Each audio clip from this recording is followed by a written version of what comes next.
Russie a lancé un avertissement clair et sans équivoque à l'OSCE, et il ne s'agit pas d'une simple mise en garde. Lavrov, dans un discours tonitruant, a exposé les limites de la patience russe. Alors que l'Occident continue de jouer avec le feu, la Russie impose un ultimatum et avertit que toute provocation supplémentaire pourrait avoir des conséquences dévastatrices.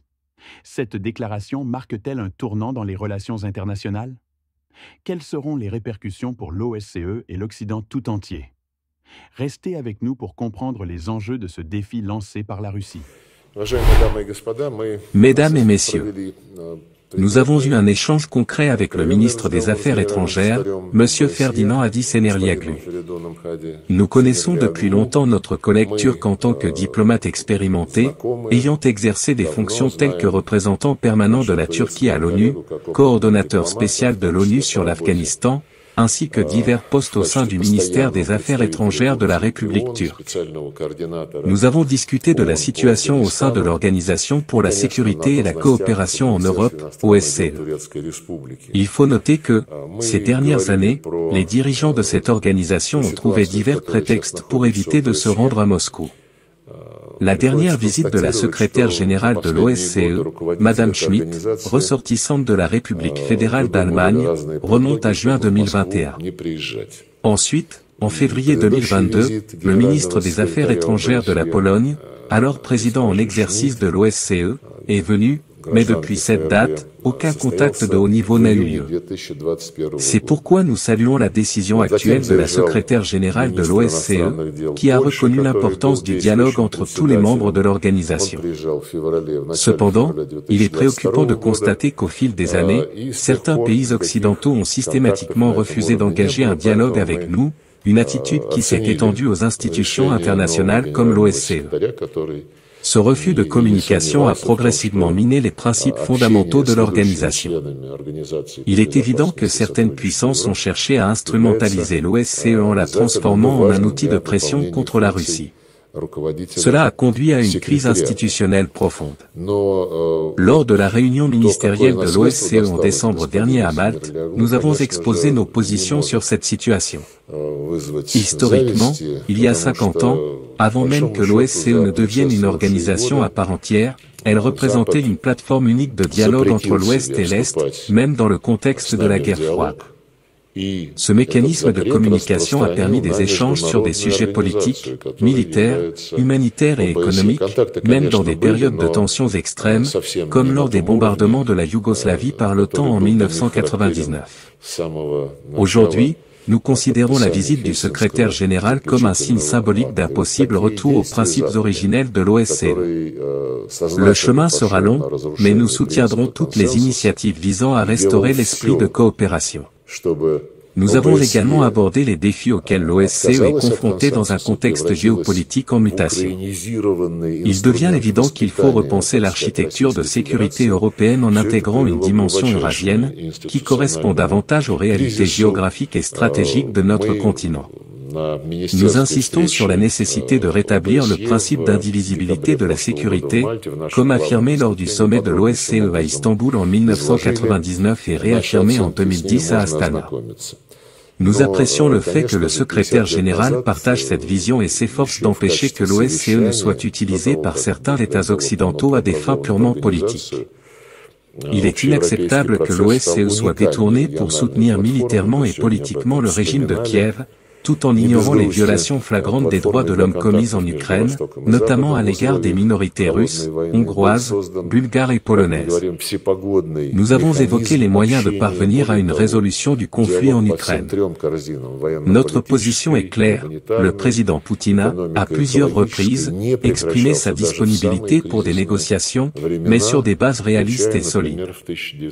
Il a détaillé ses principes en juin dernier, et nous avons maintenu des contacts diplomatiques avec les États-Unis sur ce sujet.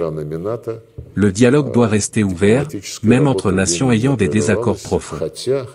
Nous sommes prêts à discuter de la situation ukrainienne avec toute partie réellement désireuse de trouver une solution pacifique.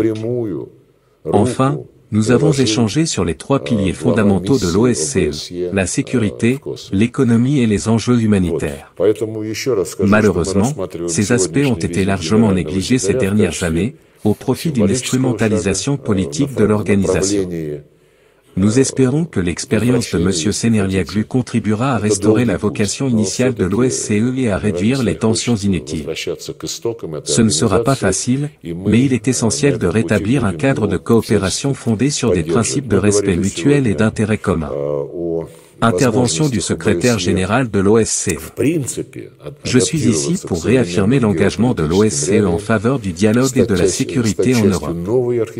La Fédération de Russie est un acteur clé de l'organisation, et je souhaite poursuivre la coopération avec Moscou sur ces questions essentielles. Le 50e anniversaire de l'acte final d'Helsinki cette année devrait être une opportunité pour réaffirmer les principes fondamentaux de l'OSCE et pour redynamiser les plateformes existantes de dialogue. Il est temps de mettre fin à cette guerre en Ukraine. Nous devons exploiter toutes les opportunités pour y parvenir. L'OSCE reste un cadre de discussion central pour traiter ces questions de sécurité. Nous sommes prêts à jouer un rôle constructif dans la résolution du conflit et à soutenir toutes les initiatives allant dans ce sens. Question d'un journaliste. Pourquoi l'OSCE a-t-elle renforcé son implication dans ce conflit, et pourquoi maintenant? Je ne peux ignorer cette question, car c'est la première fois qu'elle nous est posée. L'OSCE n'a pas été présente ici depuis 4 ans. Nous avons constaté les souffrances causées par cette guerre, à Kiev comme ailleurs. J'espère sincèrement que cette guerre prendra fin rapidement et que nous ne serons plus témoins de tels événements, ni à Moscou ni à Kiev. Cette conférence de presse met en lumière plusieurs aspects clés des relations internationales actuelles, notamment la position de la Russie sur l'Organisation pour la sécurité et la coopération en Europe, OSCE, son rôle dans la guerre en Ukraine et la dynamique entre Moscou et l'Occident. Pour mieux comprendre les enjeux soulevés, analysons point par point les déclarations faites lors de cet événement. Tout d'abord, la Russie critique vivement la direction actuelle de l'OSCE, affirmant que les dirigeants de cette organisation évitent Moscou depuis plusieurs années. Selon les autorités russes, il y aurait une volonté politique occidentale de marginaliser la Russie au sein de cette institution. Cette critique s'accompagne d'un constat plus large. Moscou considère que l'OSCE traverse une crise institutionnelle profonde, exacerbée par l'influence croissante des puissances occidentales. Dans cette optique, le gouvernement russe remet en avant les accords fondateurs de l'OSCE, notamment ceux d'Istanbul, 1999, et d'Astana, 2010, qui prônent une sécurité indivisible en Europe. La Russie estime ainsi que l'organisation devrait être réformée afin de mieux refléter les réalités géopolitiques actuelles, en intégrant davantage la vision eurasienne de la sécurité et en s'éloignant de l'influence euro-atlantique. Par ailleurs, Moscou accuse l'Occident d'instrumentaliser l'OSCE à des fins politiques, notamment pour soutenir l'Ukraine dans le conflit en cours. Selon la Russie, cette organisation ne remplit plus son rôle de médiateur impartial et se contente désormais de relayer une propagande pro-ukrainienne. Cette accusation s'inscrit dans une critique plus large des politiques occidentales, que Moscou considère comme responsables de l'escalade du conflit. Pour la Russie, il est impératif que l'OSCE retrouve son impartialité et cesse d'être un outil au service des intérêts américains et européens. Dans ce contexte, la question de la guerre en Ukraine occupe une place centrale dans les discussions. La Russie réaffirme sa volonté de négocier, tout en soulignant que ces négociations doivent se faire sur la base de principes clairs et non sous la pression de l'Occident. L'un des points marquants de cette conférence de presse est la mention d'un contact entre Moscou et Donald Trump en février, laissant entendre que des discussions ont eu lieu sur la situation ukrainienne. En évoquant cette interaction, la Russie semble vouloir signaler que le dialogue est possible, mais qu'il est actuellement bloqué par l'administration Biden. Cette allusion à Trump pourrait également être interprétée comme une anticipation des élections américaines à venir. Moscou espère sans doute qu'un changement de leadership à Washington puisse permettre un déblocage diplomatique. Dans cette logique, la Russie critique les actions occidentales, notamment les livraisons d'armes à Kiev, qu'elle perçoit comme une tentative d'enlisement du conflit plutôt qu'un soutien à la paix. Selon Moscou, ces mesures ne font qu'aggraver la situation et prolonger inutilement les hostilités. Cette posture vise à démontrer que la Russie n'est pas l'obstacle aux négociations, mais que ce sont les États-Unis et l'Union européenne qui empêchent toute avancée en alimentant la guerre. En parallèle, la question de la politisation des organisations internationales est largement abordée. La Russie insiste sur la nécessité de « dépolitiser » l'OSCE afin qu'elle puisse jouer un rôle efficace dans la résolution des conflits. Dans ce cadre, Moscou espère que le nouveau secrétaire général de l'organisation, Ferdinand Hadi Semerliaglu, pourra amorcer un changement dans la gouvernance de l'OSCE. Pour appuyer son propos, la Russie rappelle un précédent historique. Même lors des bombardements de la Yougoslavie par l'OTAN en 1999, la diplomatie avait réussi à se maintenir. Cet exemple vise à illustrer que l'OSCE a perdu son rôle de médiation au profit d'un alignement sur les intérêts occidentaux. Toutefois, le discours du secrétaire général de l'OSCE lors de cette conférence semble plus nuancé. Il a rappelé l'urgence de mettre fin à la guerre en Ukraine et affirmé que l'OSCE devait jouer un rôle clé dans cette résolution.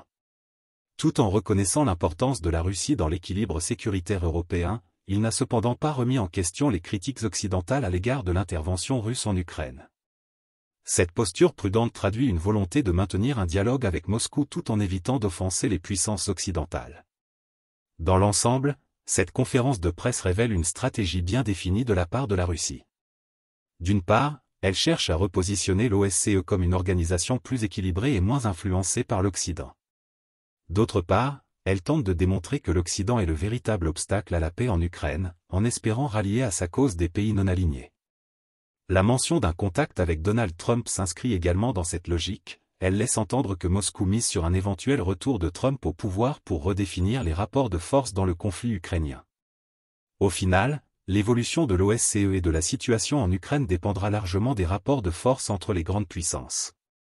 L'année électorale aux États-Unis pourrait jouer un rôle déterminant, notamment si un changement de président entraîne une réorientation de la politique américaine envers la Russie.